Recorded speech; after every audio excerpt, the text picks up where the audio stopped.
जैसा कि आप जानते हैं 23 अप्रैल 2021 को इंडियन नेवी ने 24 लाइट हेलीकॉप्टर्स को लीज पर लेने के लिए एक रिक्वेस्ट फॉर इंफॉर्मेशन यानी RFI इशू की थी। इंडियन नेवी को अपने ऑपरेशंस के लिए हेलीकॉप्टर्स की बहुत ज़्यादा ज़रूरत है क्योंकि अभी इंडियन नेवी के ज़्यादातर शिप्स को बिना हेलीकॉप्टर्स के ही पेट्रोलिंग करनी पड़ती है, जिससे उनकी ऑपरेशनल कैपेबिलिटी बहुत कम हो जाती है और इसीलिए इंडियन नेवी ने अभी के लिए नेवल हेलीकॉप्टर्स को लीज पर लेने का सोचा है।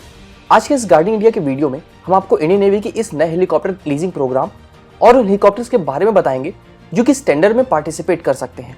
बट उससे पहले आप ये वीडियो पॉज करके ये चेक कर लीजिए कि आपने हमारे चैनल को सब्सक्राइब करके बेल नोटिफिकेशन वाले आइकन को जरूर इनेबल किया हो। तो स्टार्ट करते हैं फिर।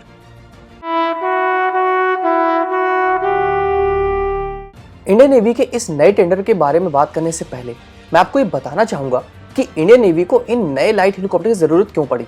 इंडियन नेवी लाइट हेलीकॉप्टर्स को शिप और शोर बेस्ड फैसिलिटी से ऑपरेट करती है और ये बहुत सारे रोल्स जैसे कि शिप के पास के एरिया के सर्वेलांस यानी मॉनिटरिंग में, कम्युनिकेशन ड्यूटीज यानी सामान और सेलर्स को एक शिप से दूसरे शिप में ले जाने में, सार मिशन यानी सर्च एंड रेस्क्यू ऑपरेशंस में और मेडिकल इवैक्यूएशन जैसे मिशंस में यूज किए जाते हैं।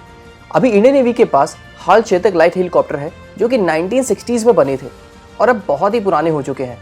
यही नहीं, पिछले 2 से 3 साल से इन पुराने हाल चेतक हेलीकॉप्टर्स की ऑपरेशनल कैपेबिलिटीज भी बहुत कम हो गई है। इसीलिए पिछले कई सालों से इंडियन नेवी लगातार 111 नेवल यूटिलिटी हेलीकॉप्टर्स खरीदने की कोशिश कर रही है, लेकिन ये डील अभी तक फाइनल नहीं हो पाई है। इसीलिए इंडियन नेवी ने अपनी ऑपरेशनल रिक्वायरमेंट्स को पूरी करने के लिए अभी के लिए 24 नेवल लाइट हेलीकॉप्टर्स को लीज पर लेने के लिए डिफेंस एक्विजिशन प्रोसीजर यानी DAP 2020 के अकॉर्डिंग एक रिक्वेस्ट फॉर इंफॉर्मेशन यानी RFI इशू की है। इस RFI में हेलीकॉप्टर्स बनाने वाली कंपनीज यानी OEMs, एयरक्राफ्ट लीजिंग कंपनीज और गवर्नमेंट स्पॉन्सर्ड एजेंसीज को इनवाइट किया गया है। इसमें से जो भी कंपनी सेलेक्ट होगी उसे इंडियन नेवी को 24 नेवल लाइट हेलीकॉप्टर्स 5 साल के लिए लीज पर देने होंगे। लीज के दौरान कंपनीज को इन हेलीकॉप्टर्स को ऑपरेशनली फिट रखना होगा और 75% से ज़्यादा ऑपरेशनल अवेलेबिलिटी इंश्योर करनी होगी, वरना कंपनी को इंडियन नेवी को फाइन देना होगा जिसे कंपनी के एनुअल पेमेंट से डिडक्ट किया जाएगा। एक और इम्पॉर्टेंट बात, 5 साल के लीज पीरियड के खत्म होने के बाद इंडियन नेवी लीज को 5 साल और बढ़ा भी सकती है और उसके बाद इंडियन नेवी के पास इन हेलीकॉप्टर्स को परमानेंटली खरीदने का भी ऑप्शन होगा। इंडियन नेवी की RFI के अकॉर्डिंग ये हेलीकॉप्टर्स 4 मेन रोल्स में यूज किए जाएंगे। नंबर 1, सर्च एंड रेस्क्यू यानी सार ऑपरेशंस जिसमें सेलर्स को सी से निकाल कर लाया जाता है। नंबर 2, कैजुअलिटी इवैक्यूएशन जिसमें शिप्स या रिमोट आइलैंड्स पर फंसे सेलर्स को जल्दी से जल्दी हॉस्पिटल पहुंचाना होता है। नंबर 3, कम्युनिकेशन ड्यूटीज यानी समुद्र में डिप्लॉयड शिप्स से सामान और सेलर्स को लाना और ले जाना।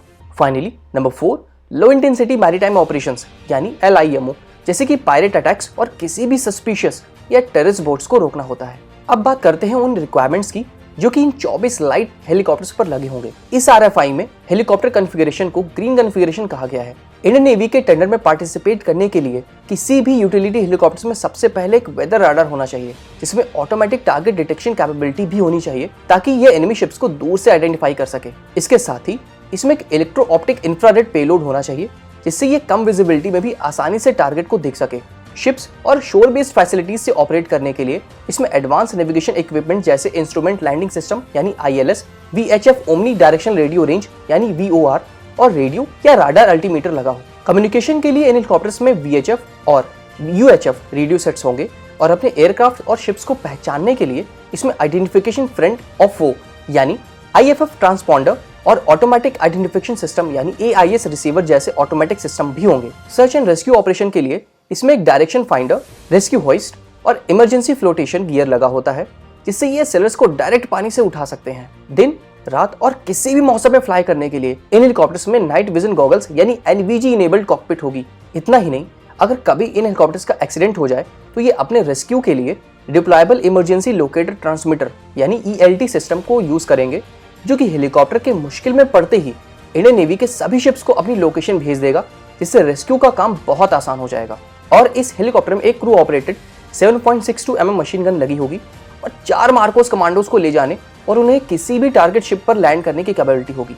24 हेलीकॉप्टर्स की लीज वाली इस RFI में इंडियन नेवी ने सभी कंपनीज को 18 जून 2021 तक रिस्पॉन्स करने की डेट दी है, जिसके बाद लगभग 12 से 15 महीने के अंदर ही ये कॉन्ट्रैक्ट साइन होंगे और 18th मंथ यानी जनवरी 2023 तक इंडियन नेवी को ये हेलीकॉप्टर्स मिल जाएंगे। हमारे सोर्सेज के अकॉर्डिंग इंडियन नेवी के इस टेंडर के लिए दुनिया के बेस्ट लाइट नेवल हेलीकॉप्टर्स जैसे Airbus Eurocopter AS565 panther, Bell UH-1Y Venom और वेस्टलैंड सुपर लिंक्स में बहुत ही टफ फाइट होगी।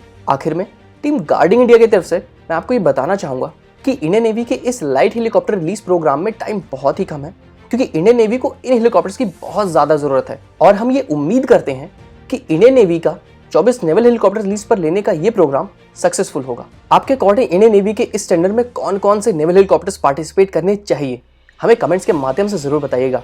इसी के साथ इस वीडियो को हम यहाँ पर एंड करते हैं।